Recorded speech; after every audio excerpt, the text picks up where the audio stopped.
Hello everyone, I'm Renown Zero. We are back again talking about the Alyssa Mercante versus Smash JT lawsuit, as it seems that Alyssa Mercante's legal team is now scrambling to defend against this lawsuit against Smash JT due to Ron Coleman's motion to dismiss standing strong. Now, if you know, obviously Alyssa Mercante has been trying to sue Smash JT for defamation and harassment, which talking about you and making videos talking about you is not harassment, because Smash JT is not sending his audience to go harass you.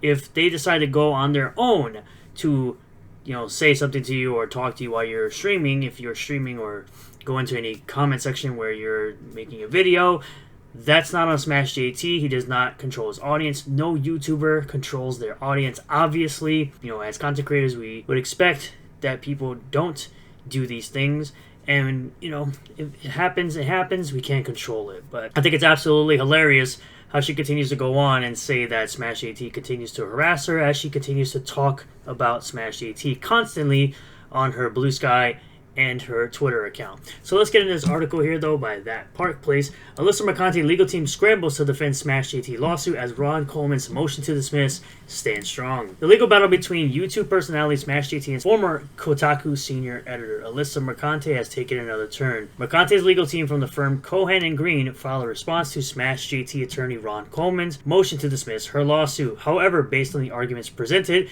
it appears they could be grasping at straws in a desperate attempt to keep the lawsuit alive.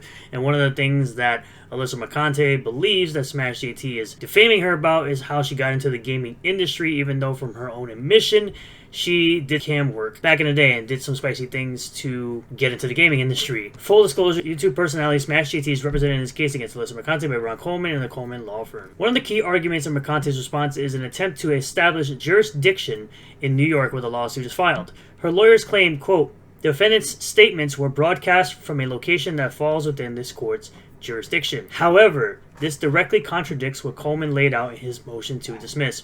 Coleman previously argued that there are no allegations, and there could be none that Smash JT conducts business in New York. No, he conducts business in California. His motion cited established legal precedent that, quote, "placing allegedly defamatory content on the internet and making it accessible to the public does not constitute the transaction of business in New York, even when it's likely that the material will be read by New Yorkers." Because, of course, it's the internet. News spreads fast, word spreads fast, information spreads fast in this new era of the internet. Despite this, Mercante's legal team attempts to sidestep the jurisdictional issue by falsely claiming that Hypnocast, a broadcast featuring Smash JT, which it's mostly a podcast that features Hypnotic.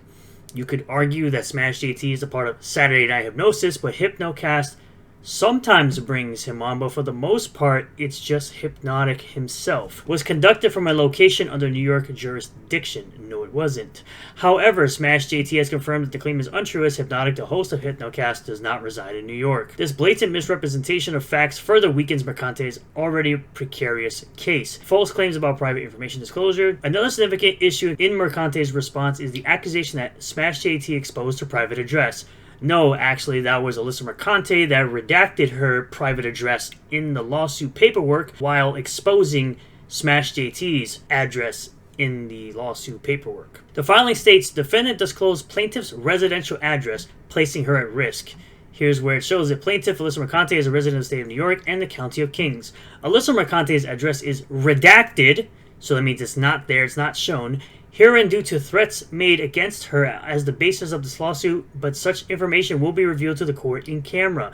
She may be served with any process through her counsel of record identified below. This is a particularly glaring claim given that Mercante herself revealed Smash JT's home address in the publicly available lawsuit filing while redacting her own. This action led to accusations that she deliberately exposed his private information while ensuring hers remains protected, which is a move on her part.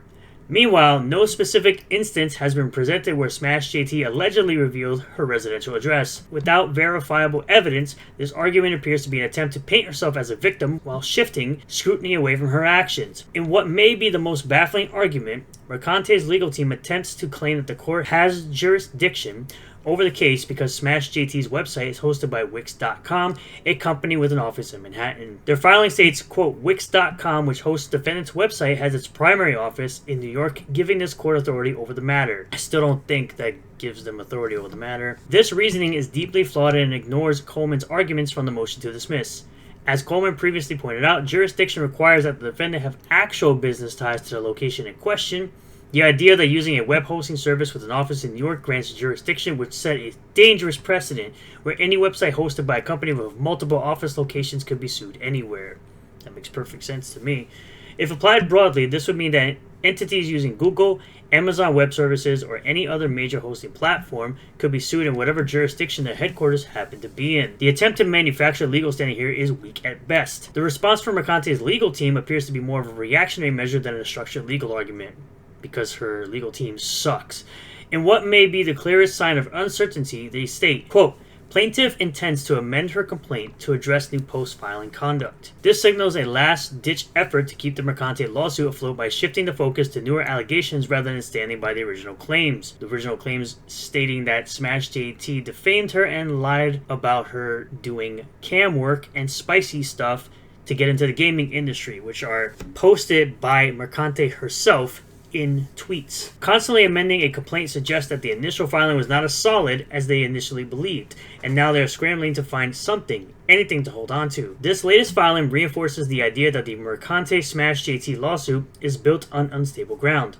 Her legal team is relying on misrepresentations, weak jurisdictional claims, and attempts to reframe the case rather than presenting a strong fact-based argument because she really has no facts to present that he's defaming her. He has the facts, however, to show that she did indeed do cam work and did some spicy things in order to get into the gaming industry. Tweets that she put out herself on her own Twitter account. Meanwhile, Ron Coleman's motion to dismiss remains a formidable challenge, positioning Smash JT in a strong defensive stance. And of course, it's because of Alyssa Mercante why Smash JT is over 100,000 subs, because typically when you're in a controversy with a like her, that's kind of what happens. As this case unfolds, it becomes increasingly clear that Mercante and her team are struggling to justify the lawsuit's continuation, with her legal arguments unraveling and Coleman's expertise in full force, his expertise in the matter of free speech law.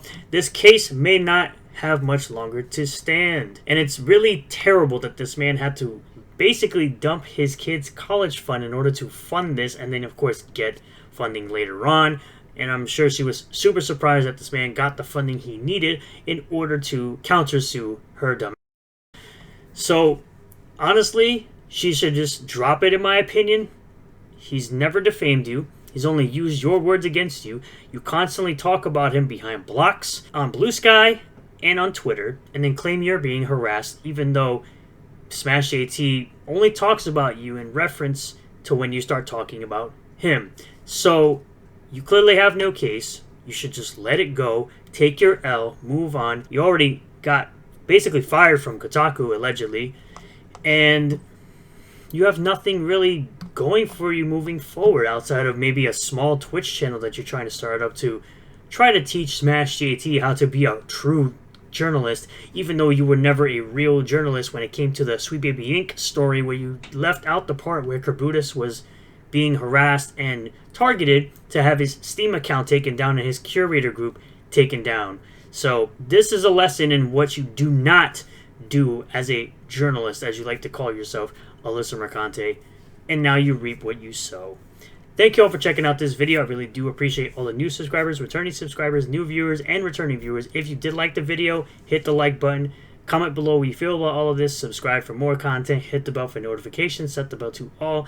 That way you'll get a notification anytime I post a new video or go live on the channel. And I will see you all on the next one. Peace.